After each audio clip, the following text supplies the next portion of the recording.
Taasan na natin agad ang energy, Beros. Literal na. Mataas!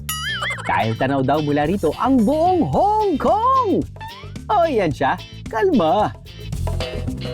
Hindi naman buong Hong Kong, pero ganun ang feels. Kapag narating kasi ang tuktok nito, sure na mapapawaw sa stunning 360-degree view ng syudad.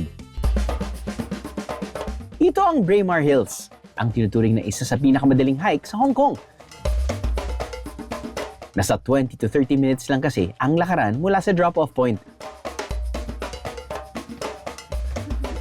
See? No sweat ang hike dito.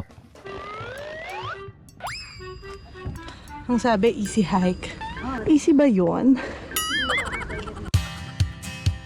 Ilang hakbang lang sa tuktok ng mga bato.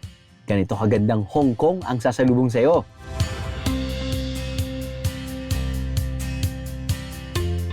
Sa Hong Kong naman, you've got so many trails, but this trail, specifically yung Braemar Hill, ito yung isa sa mga pinakamadali.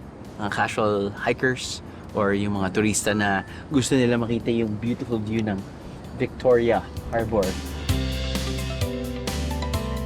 Specifically, this trail, taxi, MTR, bus, very accessible. This might be one of the checklists para sa inyo mga biyahero. Teka, nabanggit ko ba? Libre ang pag-akyat dito, Beros. Ito lang naman kasi ang habol sa tuktok. Pwede, di ba? Ano, nabitin ka sa Biyahe?